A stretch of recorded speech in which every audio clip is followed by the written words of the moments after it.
again. Welcome to this episode of BizTalk with Emmanuel.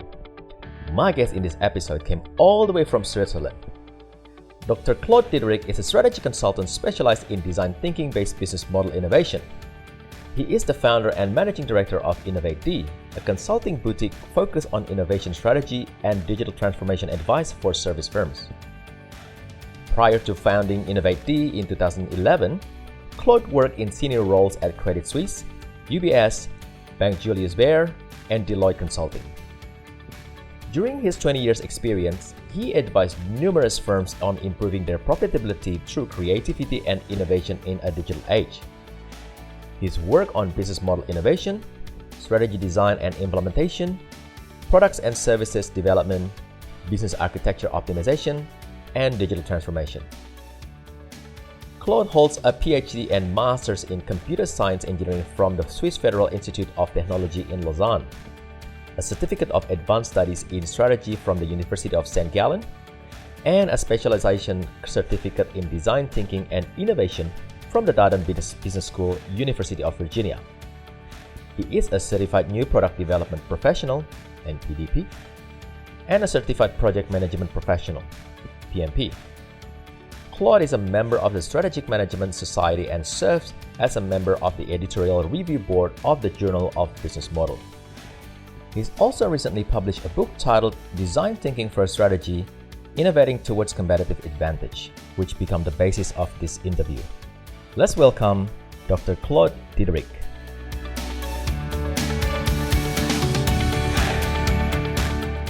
Good morning, good evening. I guess it's good morning now, Claude. How are you? Fine, very well. Weather is nice here in Switzerland. Everything's working great.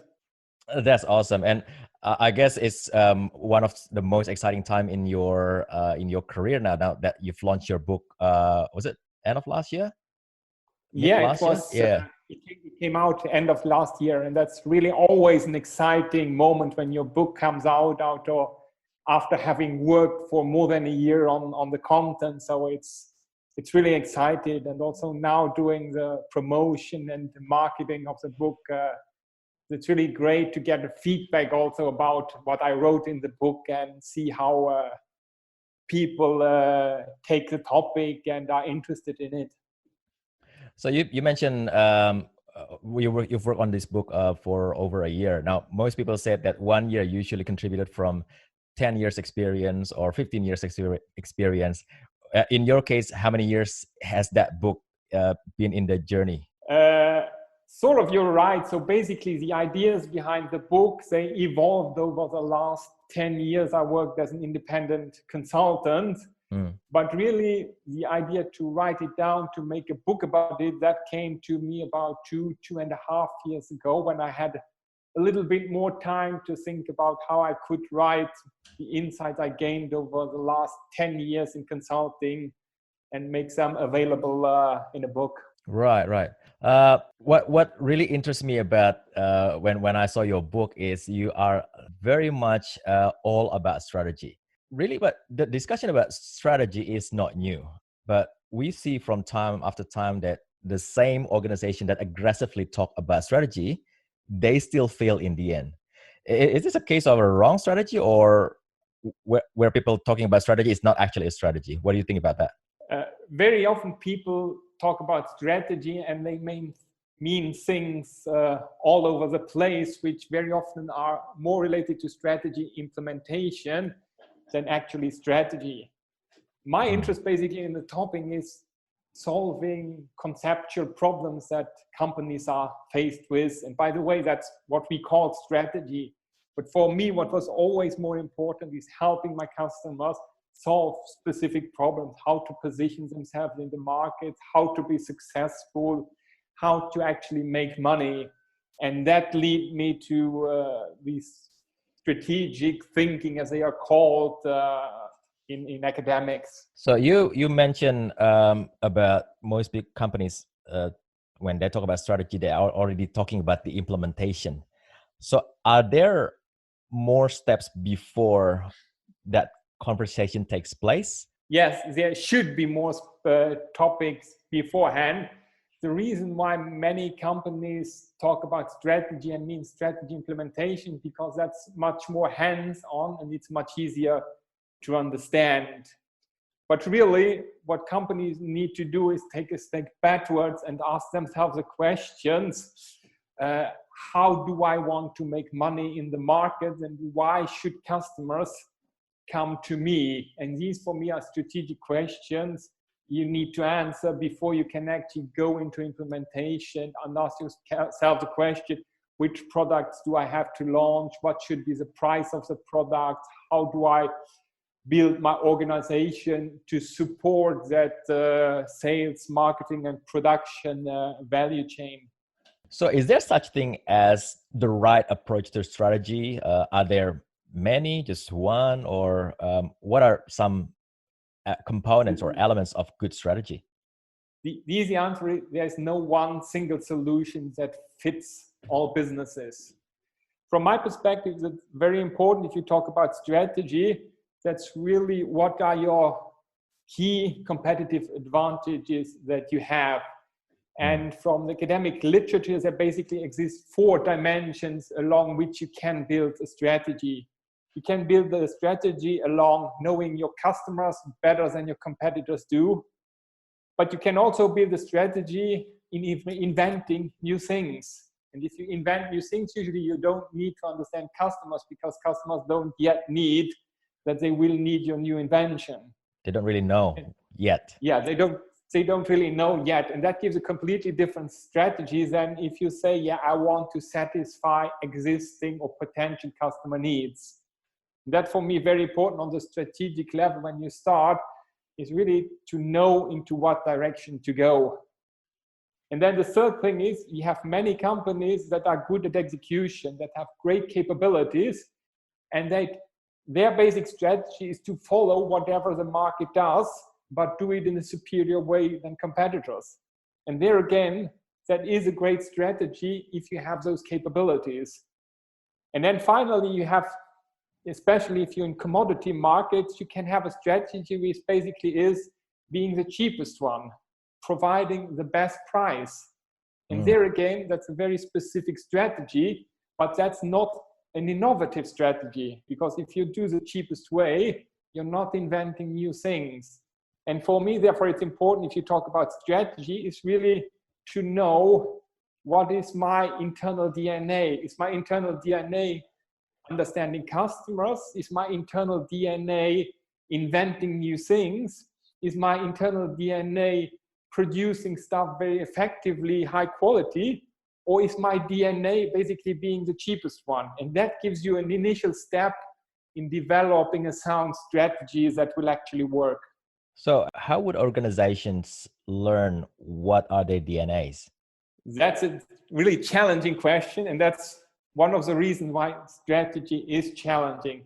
Because it's basically answering a question where you don't know yet, because it's a question about the future. If you have big organizations, you have a history, you have a past, so you know potentially what you're good at. But in general, it's the first step in one direction that needs to be validated.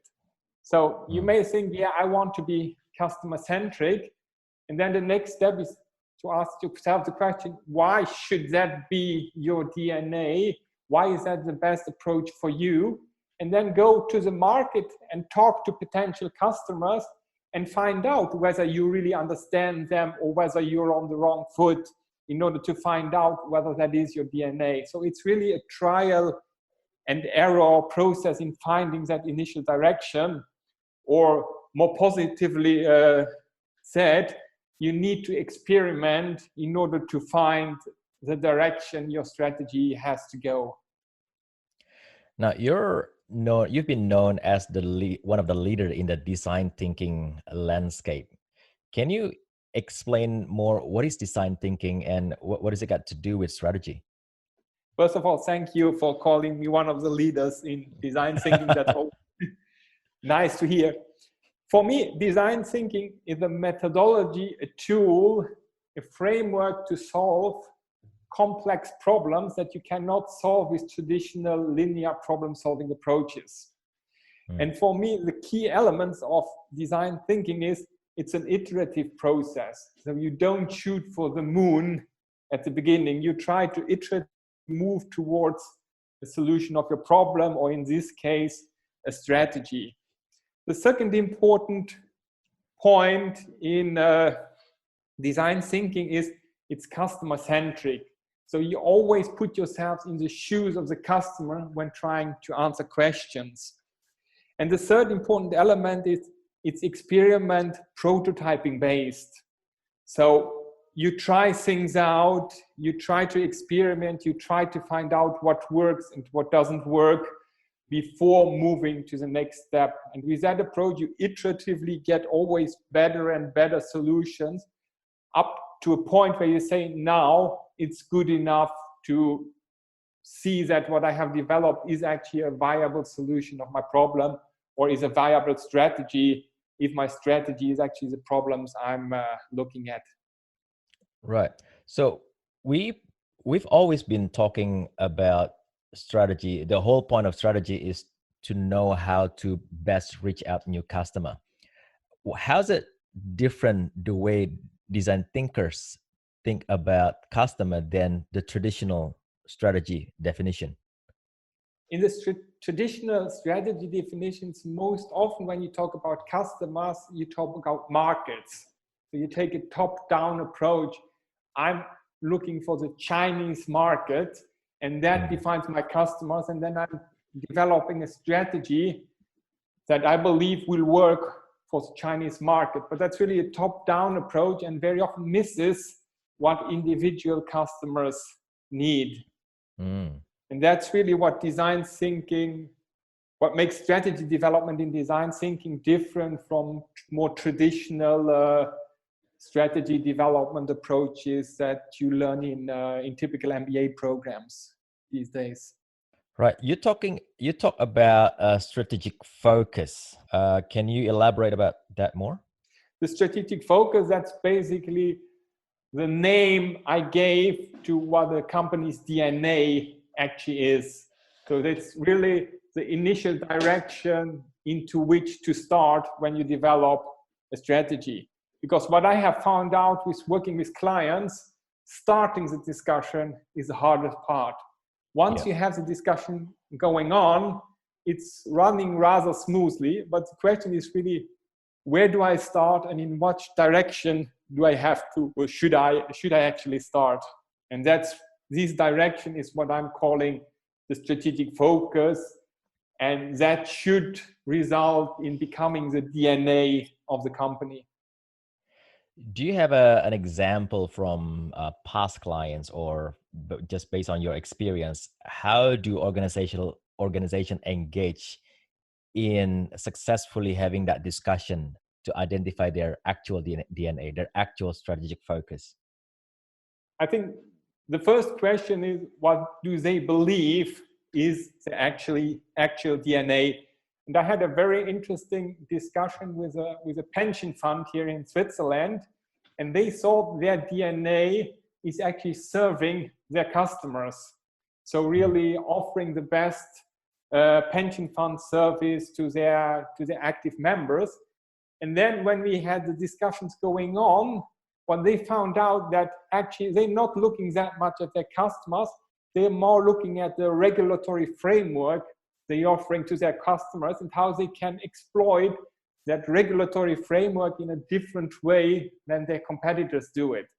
And there we found out that actually they are not customer centric, they're not solving the actual problem of the customers, but they are more in the innovation direction where they try to get the most out of the pension fund regulations and then make that most of available to their customers. And really interesting. Another example where you also had this challenge, and that's very typical for Switzerland, for the Swiss private banking market, where you typically would believe that private banking, it's all about customers. But if you look at actually the business model of private banks, very often you find out that these private banks, they all do the same things, and their goal is really to sell products to their customers. So although they market themselves as customer-centric, being there for the customers, at the end, they are a capability-based organization where they actually are very good at producing private banking products and solutions and sell them to their customers rather than solve actual customer problems. That's very interesting because I recall one client that we serve in the previous years is a shop chain, and they've always thought their DNA is a property management company. They provide property, but after we spoke with them, they've identified that they're actually providing a platform for a meetup between a customer and the seller. Now, my question to you is, can an organization change their strategic focus? Can they change their DNA? Or they need to, once they discover their DNA, whether they like it or not, they have to keep going through that path? I think there are multiple questions in what you asked. Whether they can, that always depends on specific companies. And for me, a typical example is if you look at Kodak answered that question, no, they could not change from being a film company to being a digital camera company. Even though they have the product. But that does not mean that it is not possible and that companies should not change once they have chosen a DNA. So if you have chosen a DNA and you come to the conclusion that market environment has changed and your DNA no longer works, then you need to change, otherwise you will go bankrupt. So you basically then have the choices, either you go bankrupt or you change. So the answer to your question is yes. So how do design thinking help? I'm just like to focus a little bit with companies or organizations that would like to change their DNA. Because a lot of times when we deal with clients, they discover their strategic focus and there's nothing we can do. This is us. This is what we've been doing. We can't change our DNA. So how can design thinking help a company who is willing to change their DNA to actually refocus their strategic focus to something else? I think there's one important thing that these companies need to look at. You should not operate on the open heart. So if you believe that you may have to change, you should do that in a separate unit, a separate department or separate entity, and actually put in that separate entity some sort of prototyping, experimenting, where you try out new things that may or may not work. And if in that separate entity you come to a conclusion that changing your DNA is a good thing, and you know now in what direction you change your DNA, and you have tested that changing that this new DNA is actually a good thing and that it will work, then you can go back one step and try to change your organization towards this new DNA, this new strategic focus. But what does not work is if you have a large organization and you want to change the DNA of the large organization and you don't know yet what that new DNA, what that new strategic focus should be. That's too much of a burden to put on an organization. And therefore, it's really a good thing to do to separate the development, the design of your new DNA in a separate department, division, unit, entity, and only move it back to the whole organization once you're sure that your new DNA is actually viable, desirable, and feasible.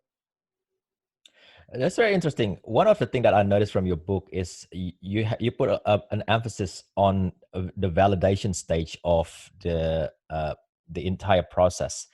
So talking about changing DNA, and obviously you have a very good point there where people need to validate the new DNA before they change their strategic focus. Do you have a case study or a company that you've worked for that have successfully changed their DNA? And if you can explain the process that they went through before that change takes place? That's very interesting, but a very tough question, because it's not it's easier to explain. You say you experiment, you prototype, and then you move it back. Usually it takes quite some time. And I have worked with some companies in the financial services industry going through that exercise, but even after 5, 6, 7 years, it's still an ongoing process if you want to change a big organization. The first challenge that you have to address, and that I had to address with nearly all my clients, is actually to get that willingness to change.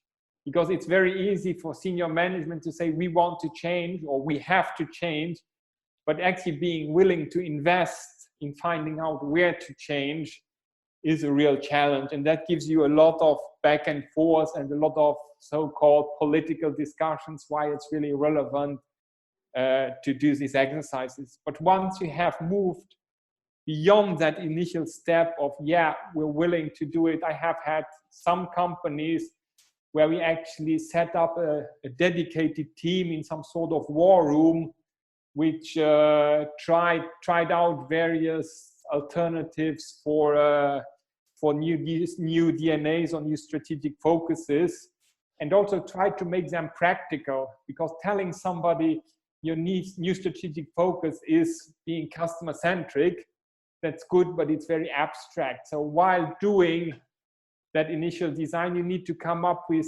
storytelling, with ideas, what it actually means. And in one of my cases, we actually developed a specific offering that had all the properties of being customer centric. And with that, we were able to better convince senior management that customer centric is actually the way to go, because they really saw what does it mean for my business in terms of product. And we could put also customer segment and profitability ideas behind that product, so to make it really tangible. And I think that's an important point, is although you have an abstract context, this strategic focus, you need to make it tangible for the senior management, but also the employees, to see what it actually really means.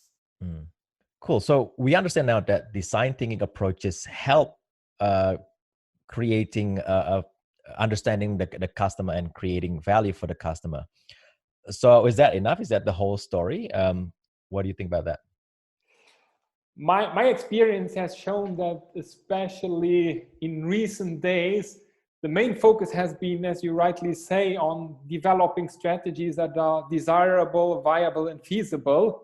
But they very often forget the aspect that a strategy does not exist by itself. A strategy exists in a landscape, in an environment. Therefore, from my perspective, it's very important, if you design a strategy, to also look at the competitive aspects. And I always phrase that with my clients. Can you answer the questions, why should a client come and buy from you rather than buy a similar solution from somebody else? So is there anything that you can recommend to the audience how to approach competitiveness while at the same time still thinking with about the customer? Yeah, I think the important thing is that you try to develop scenarios. How would the customer react if I'm coming up with a new product? Will he really look at it the way I look at it? Will he look at it in a different way? And how does the customer compare it to products of the competitors? And there again, it's very important to understand the customers, because customers, they have certain aspects that they really want to see. So if you're not offering a certain criteria, customers won't buy from you. And then you're basically out of the game. Or customers say there are a lot of things that are nice to have, but they're not really a game changer for me to switch. So if you're offering, for instance, a new mobile phone, and if it has a touch screen, yeah, that's a great thing to have, but many other mobile phones already have a touch screen. So the client will not change to your mobile phone because you have a touch screen.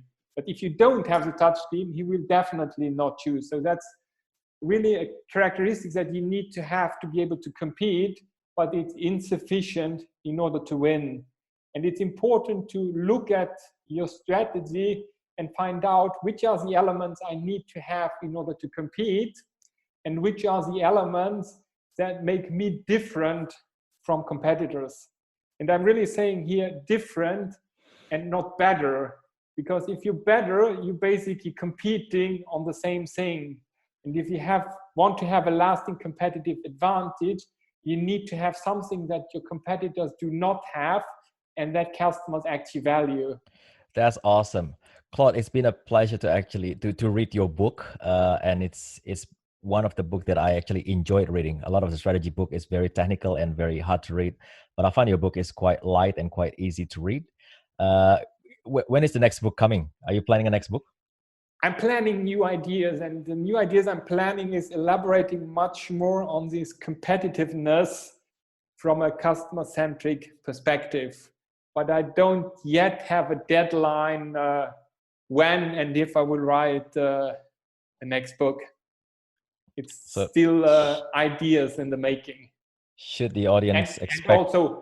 And also validating these ideas with actually customers, because that's for me important, that what I'm writing in the book is not my opinion, but it actually I'm doing what I'm preaching. So I'm testing out all these ideas, these methods, whether they really work the way I believe they should work.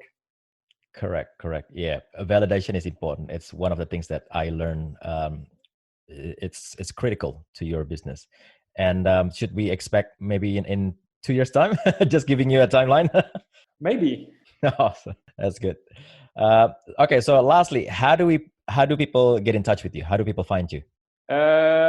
People can look me up on LinkedIn. They can search my name. I have a name that's rather unique. So if you go to Google and search for Diderich, you probably find me, and you'll probably find numerous blogs, insights, or other articles that I have written that may be of interest to you. And you're more than welcome always to reach out to discuss those topics, to give me your feedback, how these things work for you or didn't work for you.